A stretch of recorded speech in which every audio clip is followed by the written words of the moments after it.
didn't really realize it until you just said it, but every time there's been those 50-50s, or every time there's been a long possession, Fullerton has had a foot on at least one of those. And there's Marquez. He's got an opening. Centers. There's a save by Matsui, trying to clear out one more time. Here's Sherman with an attempt. Centers header. No! Just high. Almost off the woodwork there, Corey. Volley, and like you said, just a little too much on it. That's Palacios. Big foot. A little bit too much. Yeah, and OCC isn't doing the standard thing you need to do in soccer, which is up and out. Joe, you played the game. The simplest thing you're told on defense, when you get in trouble, you kick it up and out. And that's why.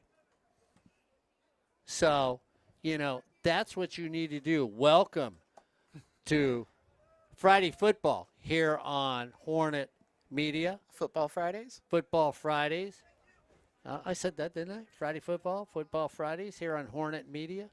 I've been overdoing Cypress College on Chargers Live and SportsNetUSA.net, so I got a lot of numbers running around in my brain right now. Ryan Osborne, come home soon. He shouldn't have gone. He's going to be really sad tomorrow. That our technical director were lost. Well, hey, thank Becky for coming out here and telling you that everybody in the crowd was going, they're not up. What's wrong with those three? Don't worry. And during halftime, Mark, if you want to send Phil a note. I will. I Yeah. have. And here's the Hornets one more time as Martinez cleared it. Might miss like the first 2-ish minutes. So 4 minutes remaining in the first half. Sherman. I don't believe there has been any stoppage time in the first half that I can remember, and that's out of play. Corey can carry it. Yeah, I'll go mess with both of the cameras and see. Okay, yeah, we'll go do that. Yeah. He came in at 5. I thought we'd have a little bit more help. And so with a 1-0 lead, Things weren't going right, and so we went live. Hornets in complete control of the first half. They'd like to get one more going into the second half, and that 20-minute start honoring former Hornet greats. Sherman in the middle, cleared by the Pirates. So that back line has been steady with Areola and Yole. Yole was a first-team all-conference last year. Areola, the 6'4 freshman from Canyon. Sherman came in for Nathan Giles, lost one. And Matsui, dangerous, not catching it and letting it drop. And when you watch the plays, Corey, I mean, watch just the touches. Nobody's dribbling the ball a lot for Fullerton. It's a touch kick to you. It's a touch kick to Joe. I'm not keeping the ball for 35 seconds trying to take it downfield. That's what teams have problems with. Yeah, and it's not that organized confusion type of thing where it's everything's run, and there's no organization. This is more of a precision tactics for the Hornets. It seems like you see plays as two new ones come in. Jacob Ponce, wearing number 18 for the Hornets, as well as Pedro Delgado for Fullerton. Out is Giovanni Sanchez and Cesar Marquez. But it's more of that precision. It seems like when Fullerton's on it, they're 2 to 3 passes ahead.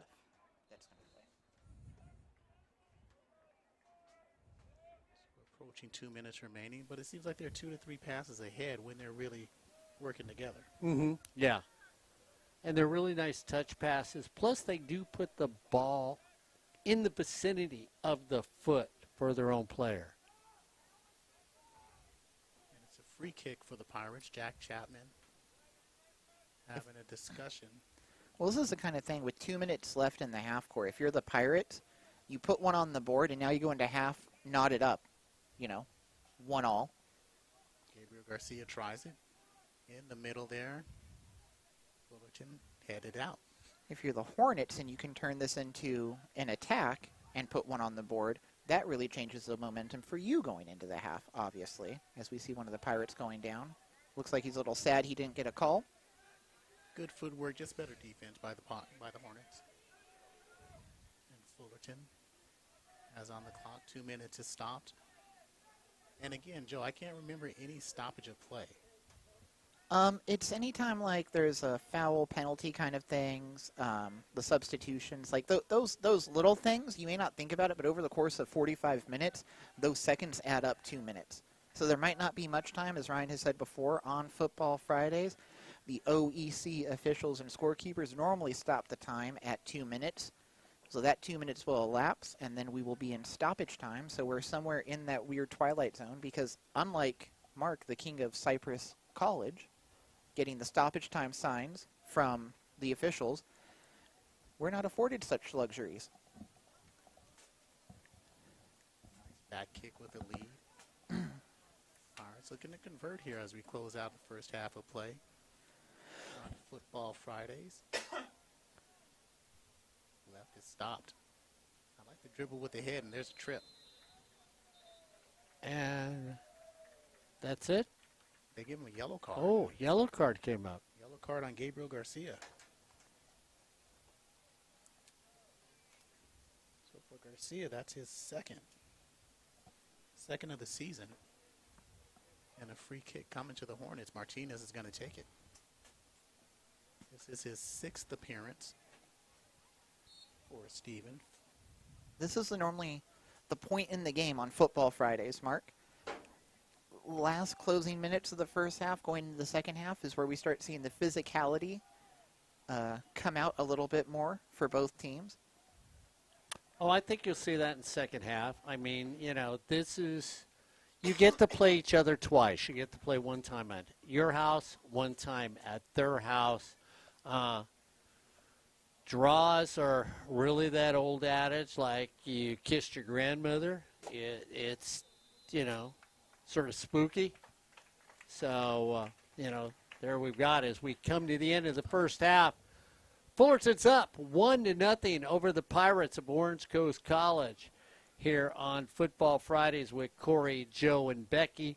I'm the old guy that just wandered in the booth. Hope you're enjoying yourselves out here once again. We're going to leave Corey Nailing for a while. Joe and I are going to take a walk downstairs and see what mischief we can get into. So, Mr. Nailing, have fun. You have fun. Thank you.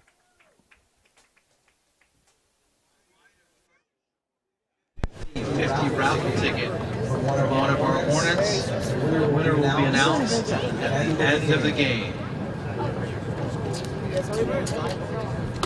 We were.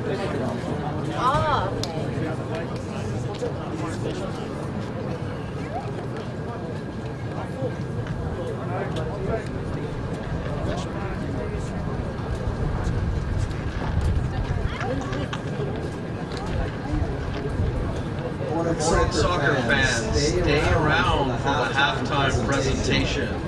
Your 2024 Hornets Excellent Awards.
Call you up, and then just come back in line.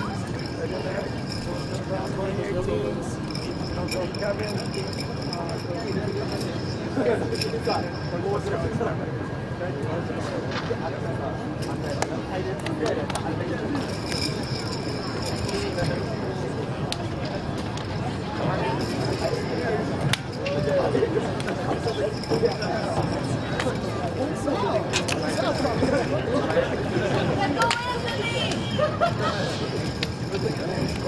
Thank you everybody for coming out tonight. It's a special night for us that's been about 8 years in the making. Tonight we're honoring our Hornets Men of Excellence. It's something that's just really wanting to work on to tie the alumni to what we're currently doing as a program. And tonight we have a few inductees that we would like to go ahead and kick this off with. So Naveen, you're ready to go. So introducing your 2018 OEC team champions. It was the first of 4 OEC titles under head coach Greg Avalos and Kenny Castellanos' tenure. It had been a 26-year wait for the Hornets to achieve another OEC title. This team did it in grand fashion for what was at the time a program best 17-win season. The team also broke the school record for the most shutout wins with 12 shutouts on the year. These Hornets were also a very successful team in the classroom, with 14 out of 14 student athletes transferring to 4-year colleges.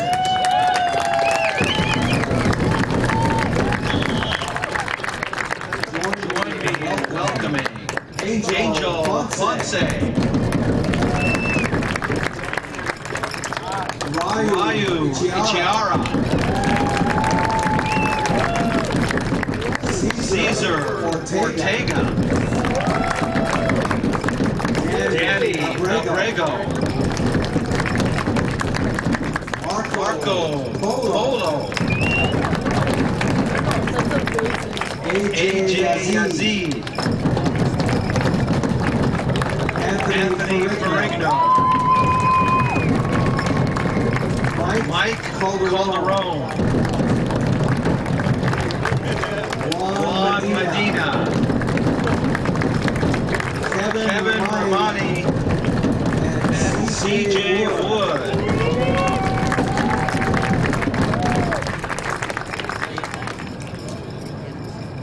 More about Kevin Romani. He was the star goalie on the 2018 Orange Empire Conference Championship team that had the 12 shutout wins for the Hornets.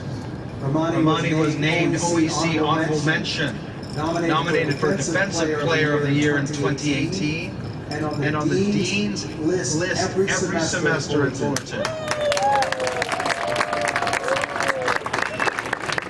He went on to play at the University of Laverne, where he had 108 saves, 69 in 2019, and 39 in 2021. He captained the team and earned academic scholarships, stayed on staff and as an assistant coach for the year, and is now in his last year of law school.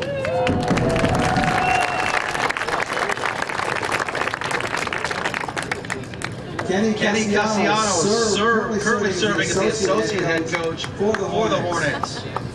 Coach Castellanos leads Hornet Blue and Gold, not only as a coach, but as a former player.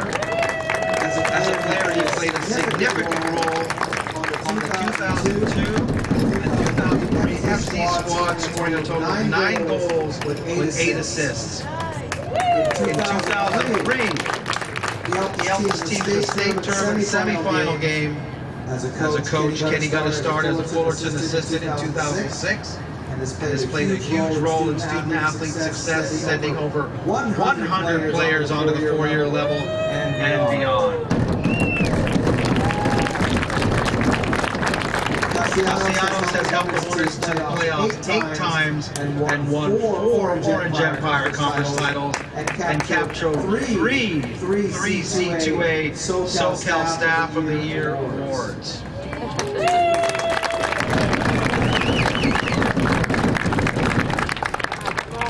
Christian Wood was a standout player on the 2018 OEC Championship team.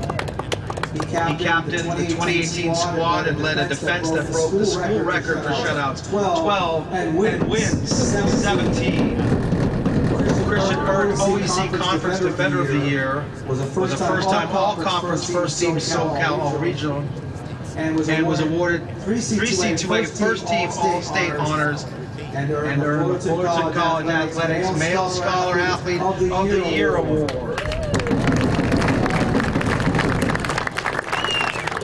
Wood signed a full-ride scholarship from Loyola Marymount University, where he accounted for 4 assists, started every game, and captained the team. He was named All West Coast Conference honorable mention, led a defense that finished 11th in the nation his senior season, and went on to win the West Coast Conference Championship. Christian went on to the MLS, where he joined New York FC and started 16 games.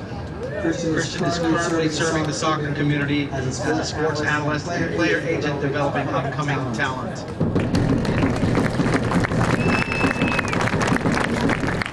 In 2023, Christian was given the honor of having an athletic award named on his behalf at Fullerton College.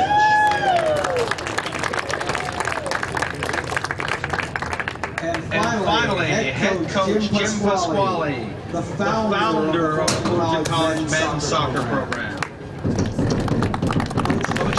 Coach Pasquale's first year began the Hornets team in 1976 with an enthusiastic group of 23 young men. He went on to win 2 conference titles, 1981 and 1992, while helping many of his players move on to the 4-year level. Coaching the FC men's team from 1976 to 1999, Coach Pasquale also founded the Hornets men's volleyball team in the spring of 1977 and the women's volleyball team in the fall of 1977.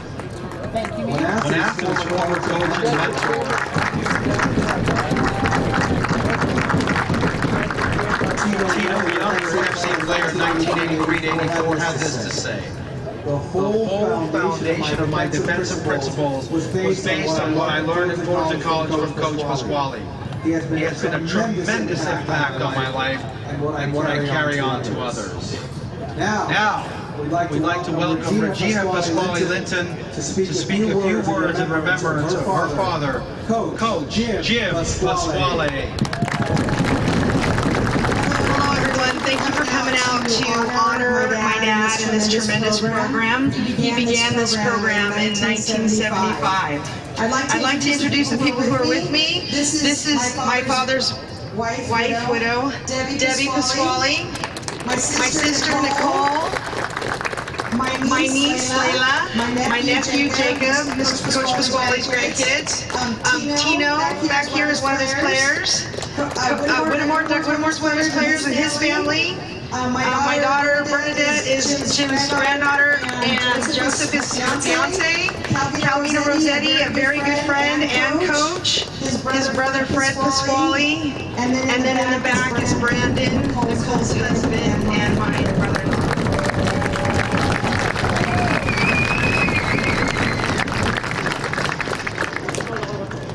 Real quick. Thank you everyone for honoring my father and all of his contributions to Fullerton College soccer program. My name is Regina Linton Pasquale. I would like to tell you a little about my dad. My dad, Coach Pasquale, was my hero. He was an inspiration to his daughters, his students, his friends, and his colleagues. He felt like there wasn't anything he could not do. He was incredibly athletic, strong, smart, skilled, courageous, and hardworking. He had an incredible work ethic. My father's first language was not English. It was Italian. He had to overcome language barriers to master the English language while finding success throughout his educational journey.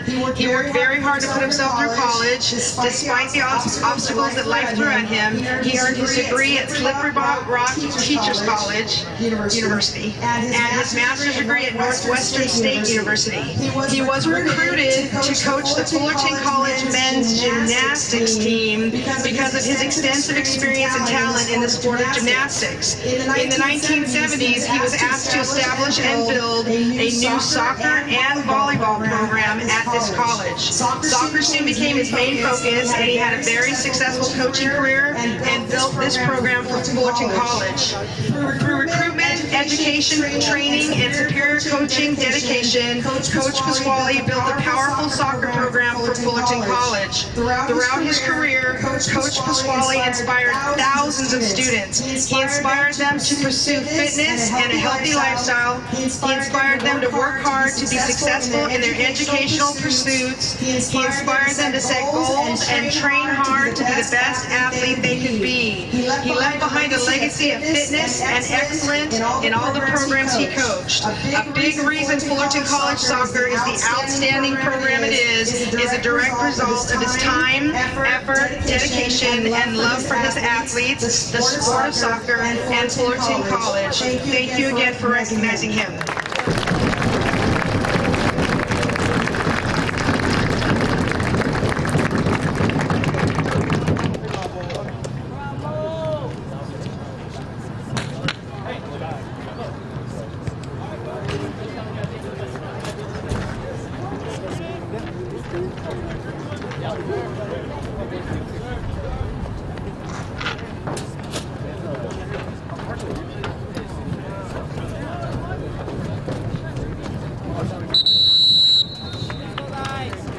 I'm hungry.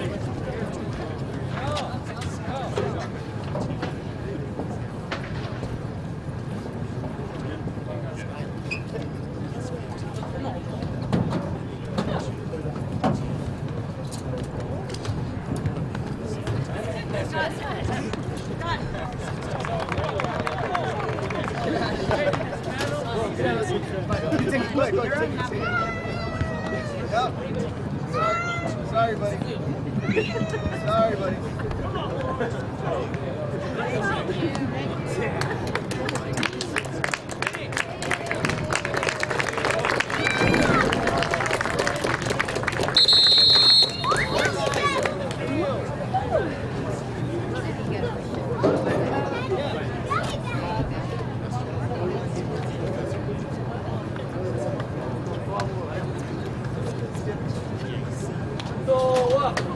Come here. I know.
Torres right into Matsui.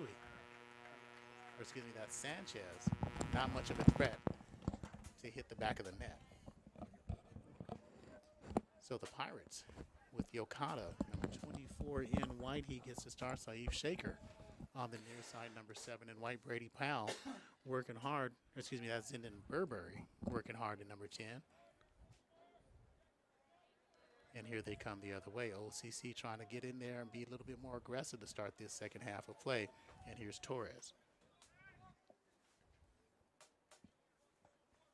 So Torres with the fancy footwork. Across the field to Sherman. Sherman working hard again. And there's one flag, and OCC has it. We should have been sending audio from that camera. So Bradley Kirkman. Should be sending audio. I don't know if it did, but as long as this got usable audio. Has it at the 30, and there's going to be a free kick.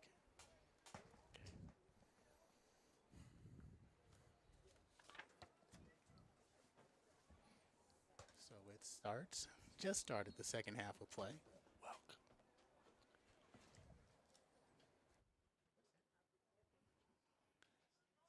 Meyer Saad.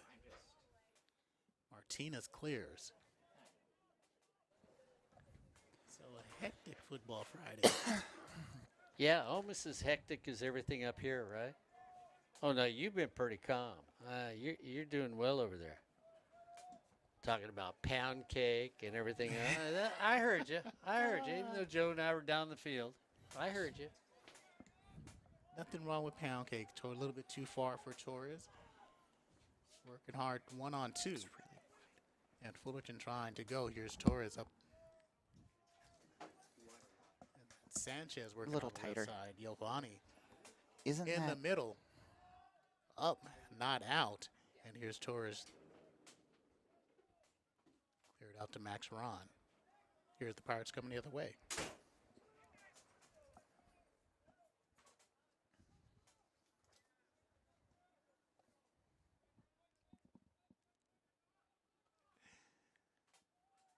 So it's interesting that the Hornets with Areola is really that center back position. Now he's up.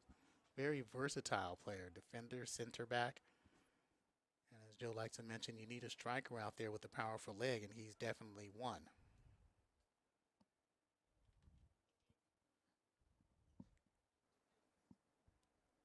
Yeah, definitely, Corey. You need the ability to get down to your opponent's third of the field and find the back of the net, hopefully consistently. And in the middle, gets away. And almost a handball. It is a handball, and that's going to be called against Cesar Marquez. So again, they had a chance. It scooted away from the scrum in the middle of the net, and right in front of the net.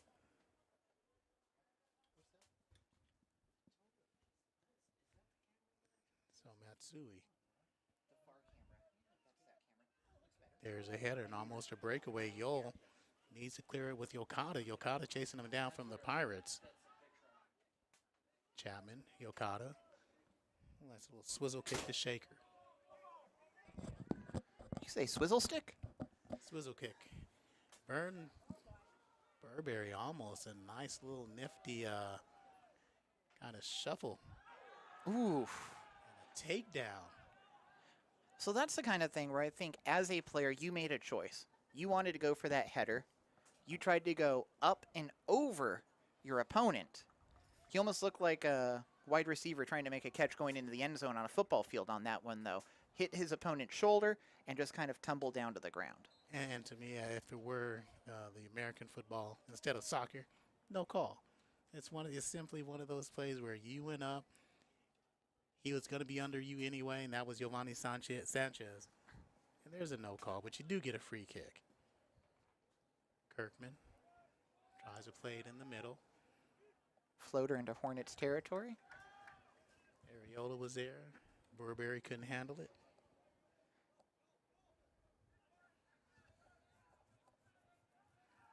So Hornets with the 1-0 lead. 39 minutes remaining in the second half. Yokata. Lefty clear from Areola. A little dribbler to Martinez. So Steven corrals one. Martinez on the roster. Where's number 99? His 6th game played. He and Ryan Moreno Rojas work in tandem in goal. And there was a collision at the 15 between three. That's Hayden Kinney. He's been down and very active in the first half. Got taken down by Jack Chapman. So there'll be a free kick. Just outside of the arc from the 18-yard box. Marquez wearing number 10. Vargas, 30. Torres, number 3. We'll see who takes the kick.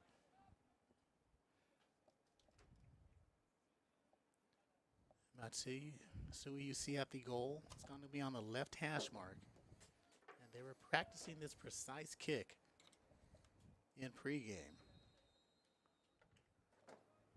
Vargas in front. Marquez wants to get it perfect. And this is one of those stoppages of time you were talking about.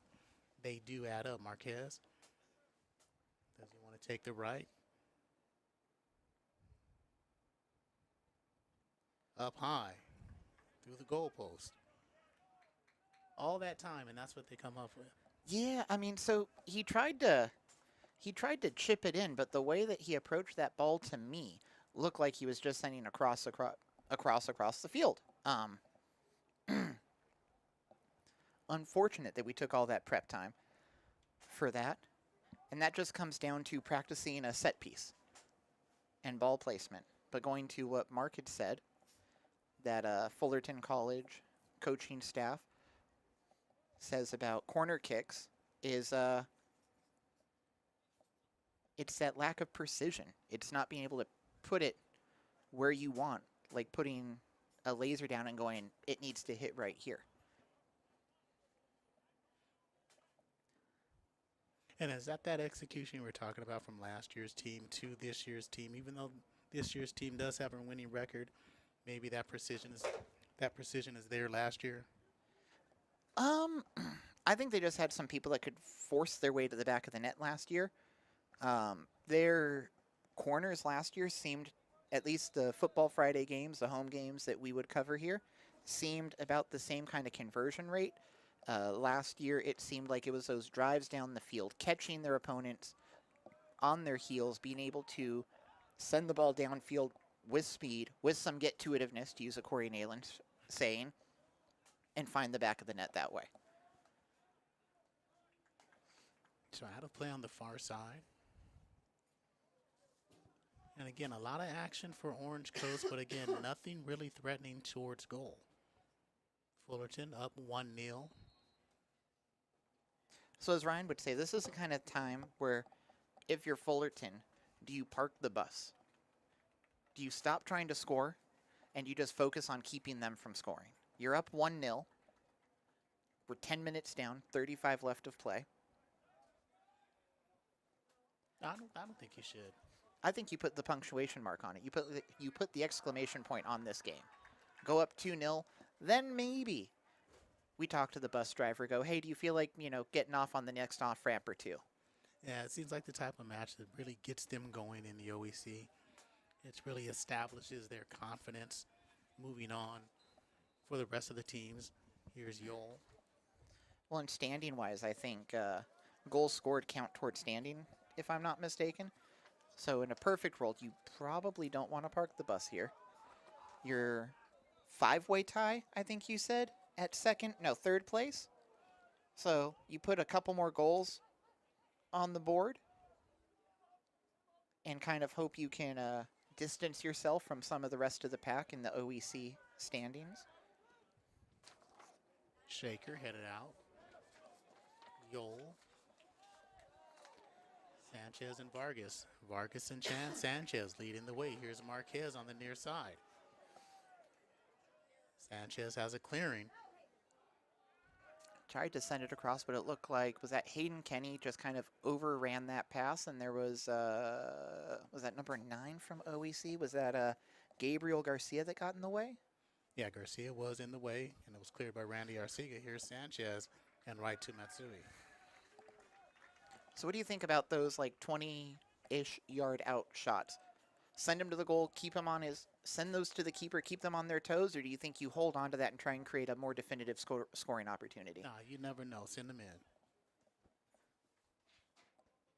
Because you've seen weirder in sports. And again, with the bad kick by Matsui, again, Fullerton will have possession. They haven't had a good job or done a good job of clearing.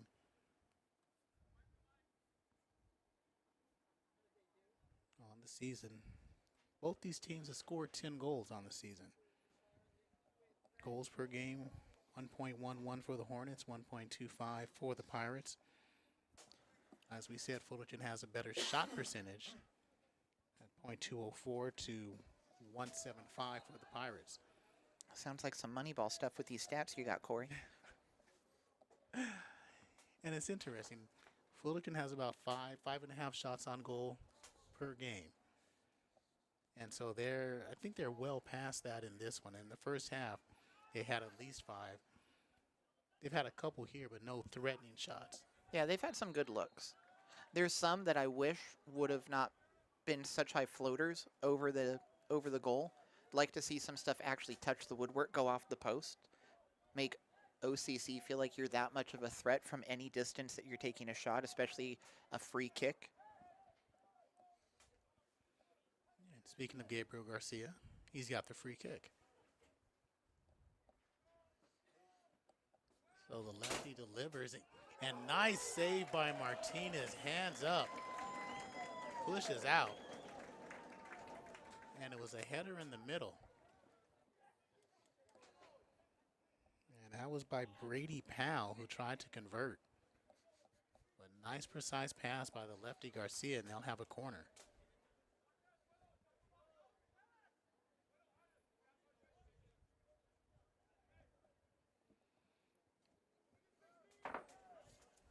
So 13 minutes in the second half has gone by. There's another, and that one's cleared. Yokata pushed. He's one of the two players from Japan for OCC. You know, that's one of the things looking at some of these rosters here on Futbol Friday, Corey. I know we see some international, some across the country players when we're talking about American football here at Fullerton College, but seeing where people are coming to play soccer in Southern California, Japan, Egypt, I think, was one of them. Yeah. Worldwide talent here on Futbol Fridays. Oh, yeah, the United Nations are really over at OCC, and I see two from Japan. They've got three. So they've got Toa Matsuwaki, who was a starter, Yosuke Yokata, and also Kita Takahashi, one of the goalies. And here's Marquez coming the other way. He scoots past, and opportunity brewing for the Hornets, and he's knocked down by one of those players from Japan, Matsuwaki. Some physical plays. That's one of those things where people complain about players taking dives, Corey, or the physicality of soccer. That's one of those plays where if you can't stop somebody, it's like basketball. You commit to the foul, you stop the flow of the play, and then you give your team time to reset. And that's exactly what's happening with OCC here. And we talked about those foreign-born players from South Africa. They have one, Wanga Duma, also from Brazil, and Lucas Fish, who's one of the team's leading scorers. And you mentioned Egypt, and that's Saif Shaker. And since it's Egypt, Shakir, if we're pronouncing it wrong both ways, we do apologize. And here's the Pirates coming the other way.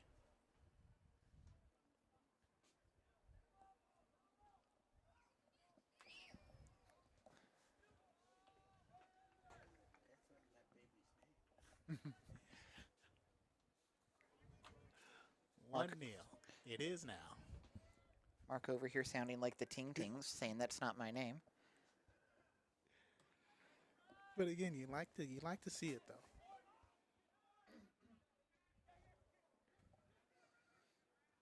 And Fullerton, and on their behalf, they do a great job of recruiting. No, I'm sorry. I was going to say, go ahead. Oh, I was just going to say Cesar Marquez. This second half, he is hell-bent on just having a foot race down the near side of the field. Saw that a lot of him on Tuesday, the game that Mark was calling against Cyprus. Marquez and Max Ron were really the guys who were trying to get things going and try to will their teammates on. So you see him so deep back in his own side, Corey, but we also see him so far on the attack, so we can call him a box-to-box player, essentially. Plays from one box of the field to the other box of the field. Kirkman with a throw-in. Nice throw headed out. Here's Vargas chasing it down. Sanchez a little careless with the ball as the Hornets need to get back. And it was interesting, if Mark comes back on, I wanted to ask him about that. Those defenders and strikers getting box to box, and here they are. There's Hayden Kinney. Can he get there? No. He wants that. He wants that opportunity, though, if nothing else. We keep seeing him. The rest of the team's down in their own half doing defense work. He's staying at the midfield mark, just trying to be available, open to any balls sent down that way, so he can go make a run and put one in the back of the net, hopefully. And he does have the only goal tonight.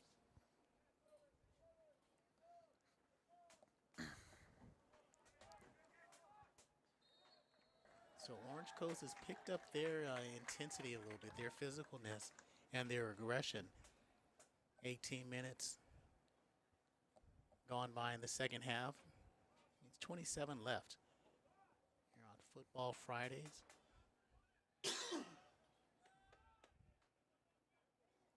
YouTube Athletics and, excuse me, YouTube Fullerton College Athletics and Hornet Media. Corey and Joe, Mark occasionally, sometimes. Ryan, not here today. I know you miss him. He'll be back with the next broadcast. Mark is taking over that technical director spot that Ryan kind of fills in sometimes. He's over here making all of the T's are crossed, I's are dotted. And again, body on body, Torres. Now that's another, I'm going to say that's another flop. You're trying to help your team. You sensed a potential breakaway. So you hit the ground, hope the call would go your way, and kind of reset the flow of the game. And they both talk, realizing that's what's happening. Kirkman will have a free kick. Again, a lull in the action, not as fast paced, not as crisp or clean as the first half. Now it seems like here at Hal Scherbeck Field on Futbol Fridays, it always seems like the second half of play ends up being a little bit more physical, a little bit more chippy, as we see Giovanni Sanchez go to the ground. Brady Powell, 8 on 8. Sanchez takes the worst. Brady Powell is wondering what he did as they both collided. And again, wasn't malicious, as Areola, he has it for the free. And actually it's going to be Evan Yole. Sends it over to... They tried to get movement. Looked kind of like one of those three-person weaves in basketball at the top of the key to try to get the offense and defense moving. Well, that's kind of what Mark was talking about Greg and the triangle. And a lot of people like to talk about the fundamental shape of soccer being a triangle, Corey. Because you think about it, you have the person with the ball, and you always want to have two options, two lanes to send the ball. So more often than not, it makes that triangle shape. So in basketball, you have plays and formations, and you're trying to make those shapes and create those opportunities. That's just kind of how players should be moving in soccer sometimes, creating those two lanes always, and that helps you lengthen the field, stretch the field, pull the defense, pull the offense into certain directions, and create places and gaps where you can send the ball or make a break. And that was one of those plays there when Barbary and Areola were chasing down. And Martinez gets a free kick as Vargas is going to check out. Oliver Torres Martinez, number 4 for the Hornets, checks in, and number 17 is Kevin Castro. And Sherman, Kyle Sherman, also comes out of the match. So he joins Martinez, Areola, Yole, Torres, Guevara, Sanchez, there's Guevara there, Marquez, and Kinney. Aiden Kinney working one-on-one over there with Meyer Saad.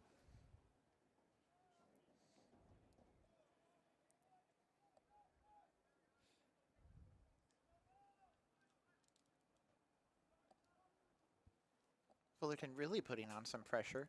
Started with Kenny's attack, and the rest of the midfielders and some of the defenders even right now, we see Cisco Torres keeping the ball moving in that forward momentum. And again, Hayden Kenny with the run, and we just saw an OCC Pirate just get in his way, cut off that angle. It's almost like boxing somebody out in basketball. Yeah, exactly. And that's what they did. 13 on 13. Kenny, eyes lit up, thought he had one. But the other number 13 in white said, no, you don't. Meyer Saad? Sade? Yep.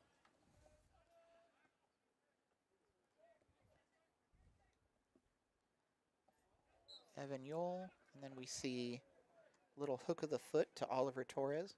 He takes a dive. Not takes a dive, but go down. You know what I mean. I know what you mean. But we haven't seen that in some soccer players. Football players do take those dives. It's part of the game. I know some people don't like it, but like I said, you take it. Sometimes it changes the flow of the game, cuts off an attack, stops an attack, or maybe you're tired and need a couple seconds to catch your breath, so you stay on the ground a little longer than maybe you could or should.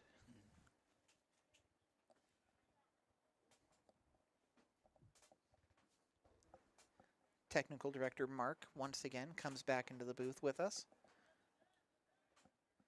Here's a throw in on that near side. Torres in the middle. Overshoots everyone. Marquez trying to clean it up straight up in the air. Matsui. All right, now he's back. Corey, what do you want to ask him? I wanted to ask you about the defenders and the way box to box. And is that more that you're seeing that in soccer now? That just people running back and forth, and there's really no. Is it going positionless like in basketball? It is. Yeah, it is going positionless.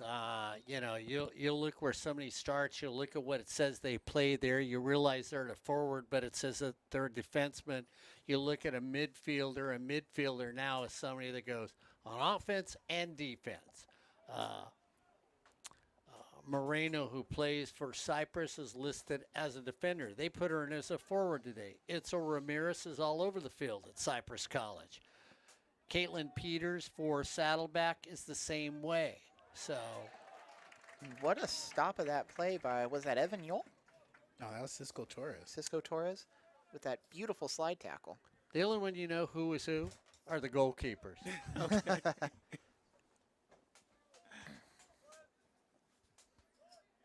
It's like that Bruce Lee quote, Corey, be like water. Don't have a shape, don't have a position, just flow.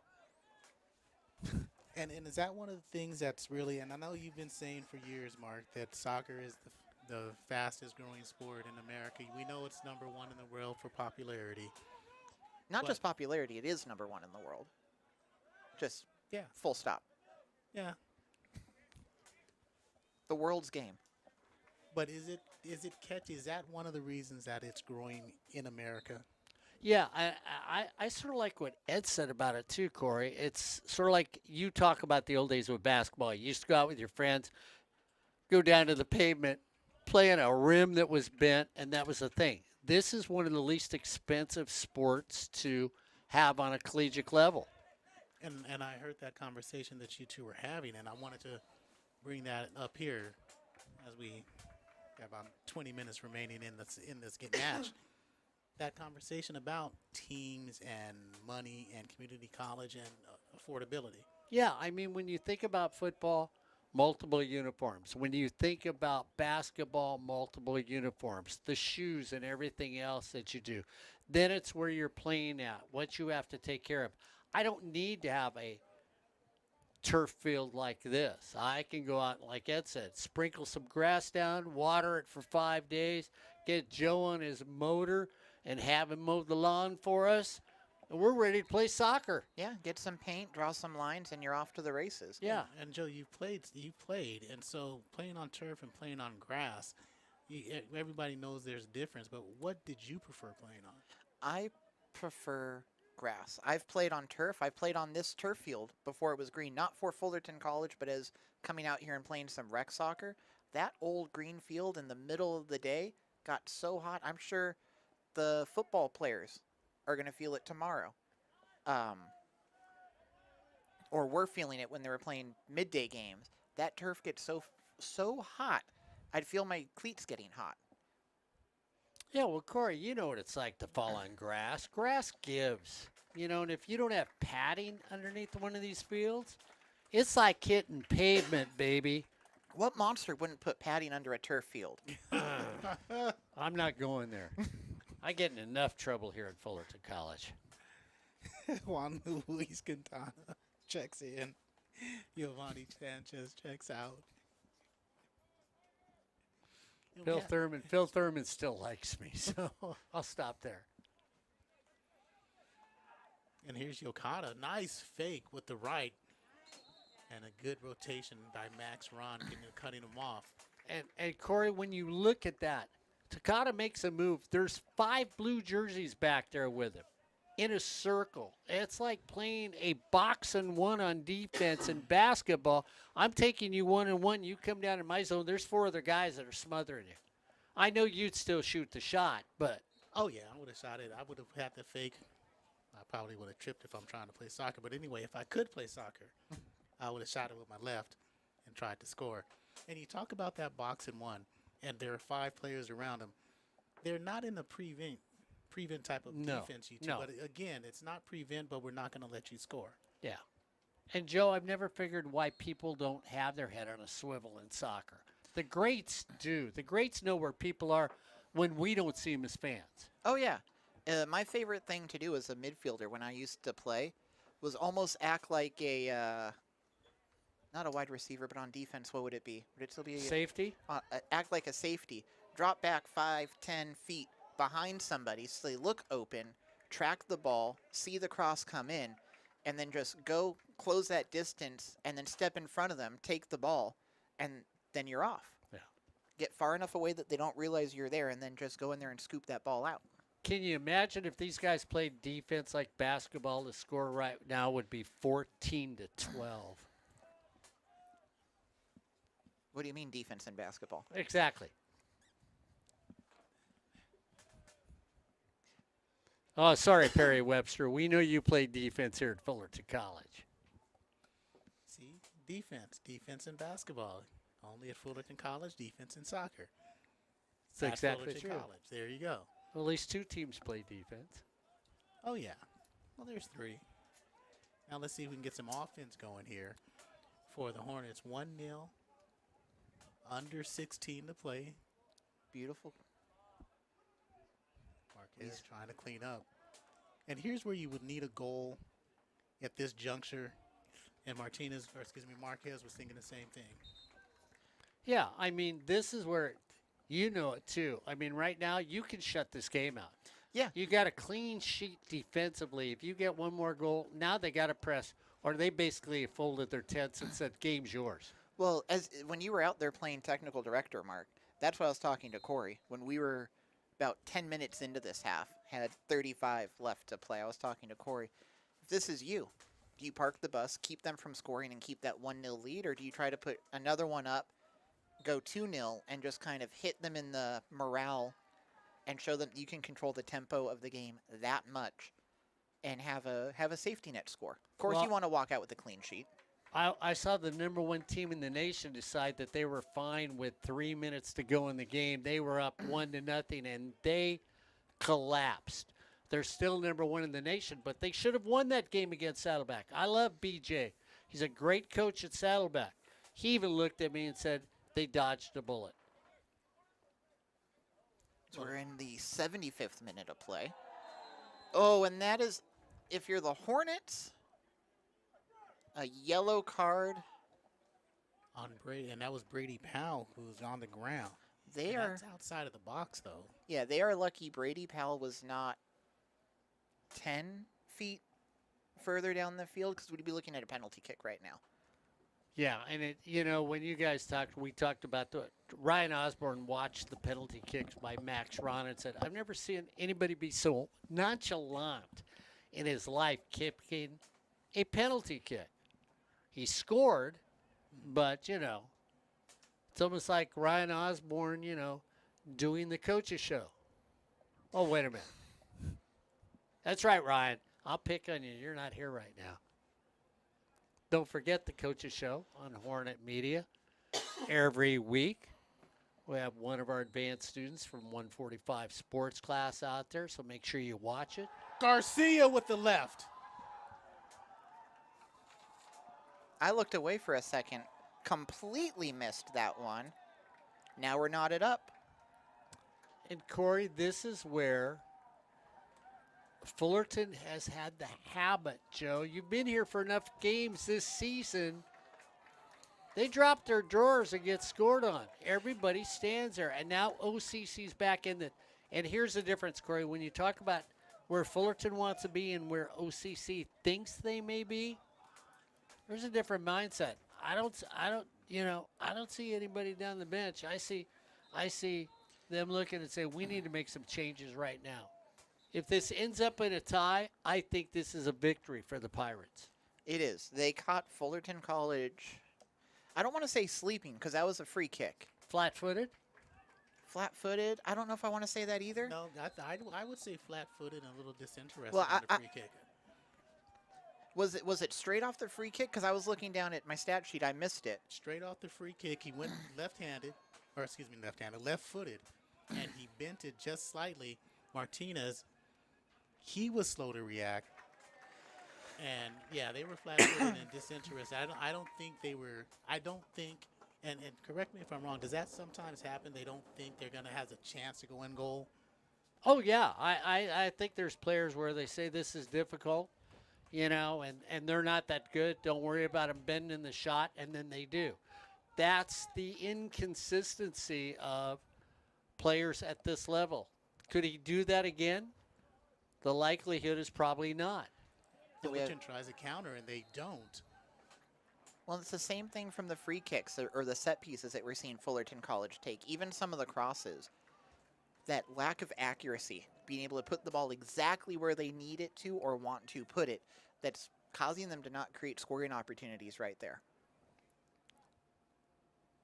And again, for a smothering defense to go with 11 minutes to go in the second half and give up this goal is disheartening if you're a Hornet fan. Yeah, and this is the thing where if you're a Hornet fan, if you're a player on the field, you're feeling good. Momentum was going your way. The Pirates were making some attacks, as we see Fullerton's trying to march down the field. Well, watch out for the Pirates sneaking out of here with a 2-1 victory. Because, Corey, there's more step. You talked about the Pirates didn't look like they had any pep in their step. You look at them now, it's almost like, okay, let's get number 2.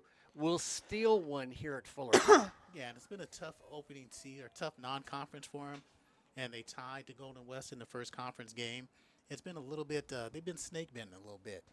And with getting a goal here in the 76th minute, anything can happen. And the Hornets now, let's see if they play with some urgency. As Torres Martinez chases down, Cisco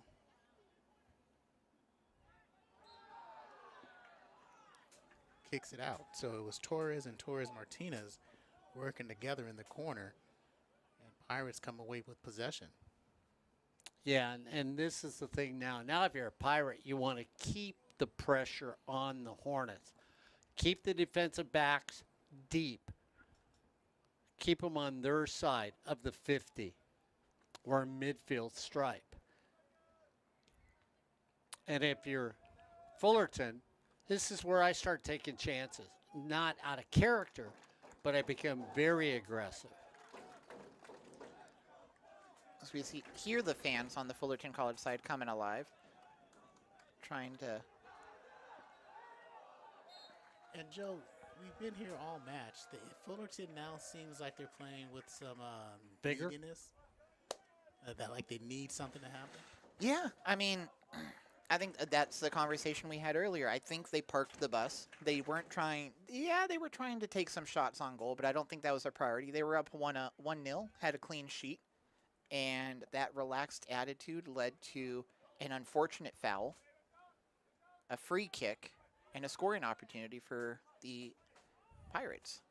And Evan Yole came down awkwardly on this near side, and here's another chance. Martinez dives. And Yole's been pretty steady. Every time I've been out here with you all, he stays in. He's one of those players that doesn't come out like Ariola.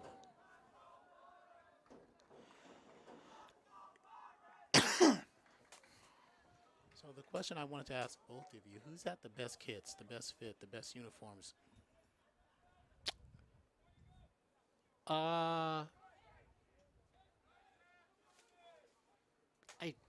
Well, on the men's side, I don't like Cypress College's blue and gold jerseys there where you don't know who's who on the field. So I do not like those at all. I like the simple blue and white that Fullerton's wearing tonight. So that works for me. Saddleback has some really nice uniforms that I've seen for the men and the women. Joe? I'm going to go with Fullerton because it's reminiscent of that, let's say that like primetime Galaxy kit that we had when Beckham and Rodney Keene were on the team, that blue and white. And this feels kind of reminiscent of that a little bit. I know it's not the same kit, but kind of gives me that that vibe, you could say. Are we going to get a bench yellow? Yes. There it is. Okay, now you've been out. You've seen them before. Yeah. What happens when the referee pulls out a yellow card? And You're sitting there and you're barking at them the entire day. You're telling them, hey, you're not calling this. They're playing with a lot of hands for Fullerton. They're grabbing my players. Every time my guy grabs somebody, and the referees finally get fed up with it. It's arbitrary. Yeah, but I don't know if it's the same for football, basketball, or any other sport. Where you're a coach, you get a yellow, the ref thinks you're not stopping, he gives you another yellow, which means it's a red. As a coach, you're out. Oh, I saw over at Cypress, coach get kicked out of the game. Yeah. And the referee looked at him and said, no, you need to leave. And You know? is that something that we see across all sports, football, basketball, where the coaches get ejected like that? Or is Well, Perry Webster's the coach, we might see it. Perry's going to love this tonight, isn't he? You know, I'm still amazed that he hasn't been kicked out of a game that we've been a part of. We've seen. Perry? Yeah, it amazes me that he hasn't been kicked out That's passion. at least once. He's a passionate man. A loud, passionate man. Great program. And again, we talk about Fullerton College athletics. It's a history of simply great programs as we're approaching the 85th minute. Yeah. And Corey, they're changing out, I think, 5? Yeah, Vargas and Marquez are going to come back in. Torres Martinez is out. Guevara is out. Yol is out. Castro out in. And this is for the first time. David Suarez, 42. And 28 is Max Janowitz. That feels like that was almost like a shift change or a line change in a hockey game with how many players were coming out and going in. And with the final 5 minutes or so, you think they would get the fresh bodies in there? And are these their offensive weaponry that they're trying to get?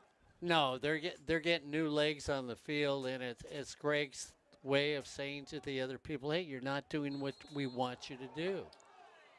And they're going to get Cisco Torres, not a tackle, but they're going to call a penalty, a foul on that. They're going to talk to him because here, going to say, hey, you pulled him down.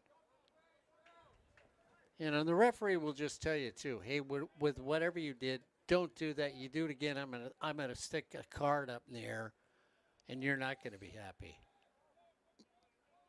And with so many stories we see about, you know, people acting a fool and parents and fans acting a fool because of the referees, we've seen great refereeing. Yeah.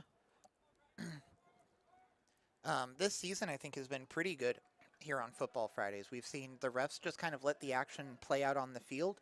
Players get a little physical, but that's kind of the thing with a football match or a soccer match out here where you're... Who was that knocked on the door over there? Marquez. So you want to show the players that, you know, you're in control of the game, but you don't want to make any decisions in the game. And that's like Mark was saying, before he books you, as he books you, sometimes the refs will kind of talk to you, which is why you'll see soccer players get into it with the ref, because the ref will go, hey, buddy, I saw you do this, and then they'll shout back at the ref and argue that they didn't. Nathan Giles back in, and you saw running on. It's going to be Thomas Gomez, number 11. So Giles came in for Yol on the back end, and for OCC, that's 20, Ethan Larson, who's in, and they're going to call another.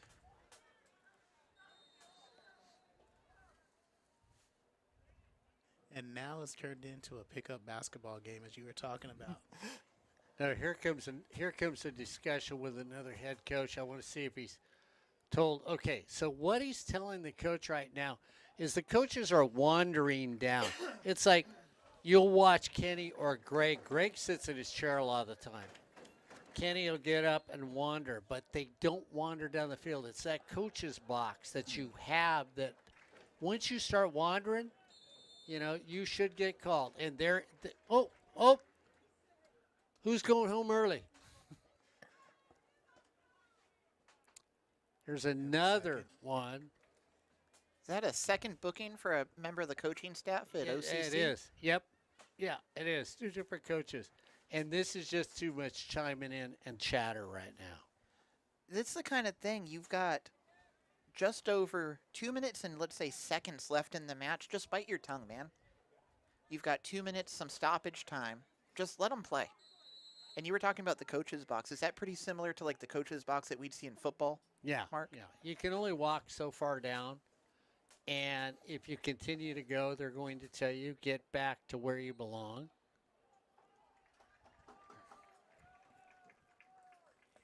Closed out by the Pirates. Suarez was trying to work on the far side. Nothing going. Well, Scott Childs is already cleaning up the house, getting ready to go home. Our athletic director here at Fullerton College, one of the nicest men on campus. Vargas, give and go with Gomez. Back to Gomez in the middle. You know what I haven't really... So that's a... Okay. To me, Mark, that did not come off a Fullerton College player. I know it wasn't in Orange Coast Pirates' foot, but a header to a goalie scooping that up with his hands? You can head it to your goalie. Okay. Yeah, you can head it to your goalie. If you kick it to your goalie, they cannot pick it up with their hands. If you head it to them, they can pick it up with their hands. That could have been bad news for the Hornets. All right. That's a little finagling of the rules I've never thought of in all my years of playing soccer. Are we going to get another yellow? We're not, but it's going to be a free kick. And I mean, this is where the game slows down. So we're at, it says 2 minutes on the clock. We're close to stoppage time. Greg is finally out of his chair. Looks like he's going to look down here. And if we're going by the broadcaster's time, we're at the 89th minute. Okay. Seconds left to play, plus stoppage time. Garcia again with the left. He's got the goal on the free kick. And it's going to be cleared by the Hornets. But Garcia gets it back. You can hear Greg on the sideline just telling them to clear the ball. And so, Joe, do you agree with Mark as if OCC walks out of here with the draw, it's actually considered a win for him? Okay, here's a better question. Are there moral victories in the game of soccer? I think you call it a win. Fullerton had a position. They got on the sheet early. They had an early lead. They needed to keep the lead, keep a clean sheet, or put another one on the board to just have a safety blanket, and they didn't. So, yeah. It's an interesting statement you bring up, Corey, because somebody they were talking about it the other day, and if you're an undefeated team, but like in soccer, you get a tie. You're undefeated, but you didn't win. So if you didn't win, you must have lost something. So how are you still undefeated? And that is not good. This could be, we see somebody from the Pirates down inside the box, and depending on how the ref calls this, could be real bad for our Hornets. Oh, it was just action. There should be no penalty. Well, if there was, they'd have called it quickly. It's one of those where you get kicked in the shins. Another reason why I don't play soccer, but you get kicked in the shins and you get up and walk it off. That's what baffles me in the game of modern soccer. People wearing those micro shin guards, Corey, that aren't much bigger than like a hand. It's like defensive backs wearing no knee pads, no thigh pads. Or quarterbacks wanting those itty-bitty helmets. Well, if your head can get squished that hard, you might as well take it. Here's working with Shakir. I think Shakir was dangerously close to a high boot right there. I think he caught himself, and that's why you saw him kind of jerk his foot back towards the ground.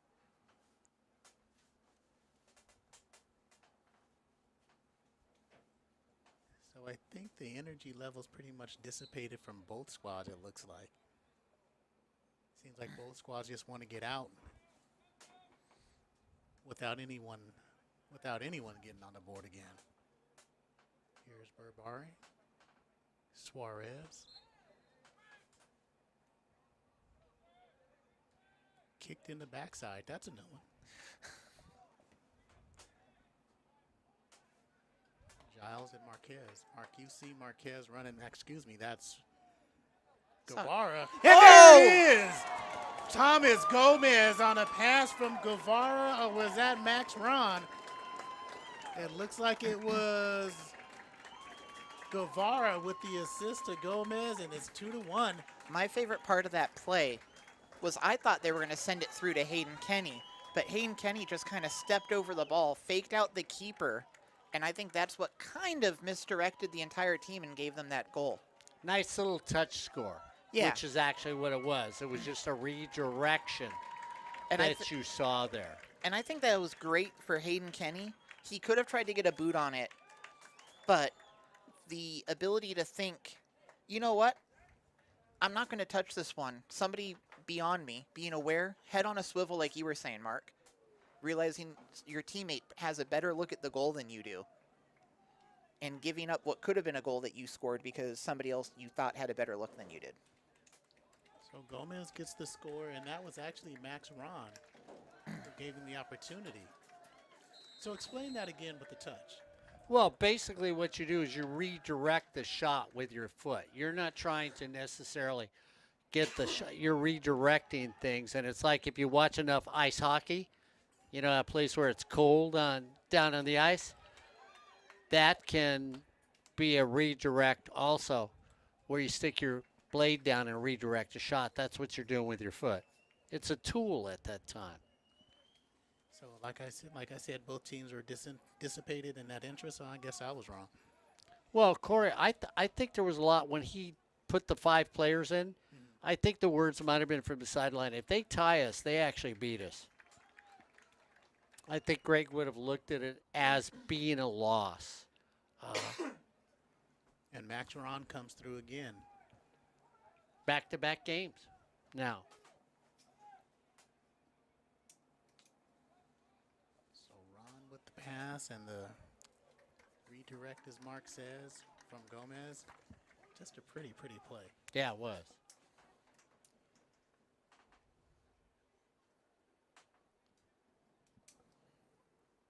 Who got that one?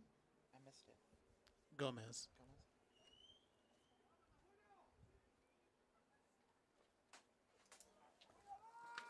And here's where Fullerton is playing 4 corners, if you will.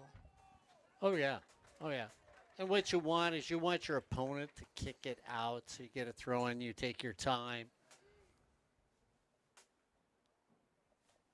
You know, this is where the thing comes down to, too, when a goalie makes a save, they get up like me, 1 foot at a time, steady themselves. Well, and I know we did the first 2 Futbol Fridays. This is our 3rd one back because Hornets had a string of away games. But on their march to 100 wins, if they win tonight, that's what, 99? You know what? I need Ryan Osborne to verify that number. We added up things that came with 94, and I don't know. He was going to talk to Greg Aviles, and Greg was going to let him know where they're actually at. So I'm going to say there's still 5 away. Ryan Osborne, I know you're sound asleep, but we'll find out where you think they are when you come home on Monday. And that's the game. So, your Fullerton College Hornets on this Futbol Friday. Close one up until some extra minutes, but they end up making it go in their favor. They take it away from the Orange Coast Pirates. 2-1 is your final score, with goals in the game from Hayden Kenny in the 21st minute, Thomas Gomez in extra minutes. And, of course, the one scorer from the OCC Pirates is Gabriel Garcia in the 75th minute that made any Hornet fan and some of the coaching staff and players as well, I think, sweat a little bit. But that's it for Futbol Fridays. I've been Joseph Pavlenko. Mark Pavlovich has been joining us. Thank you, Corey Nalen. Thank you, Becky, for running the camera. We'll see you next week.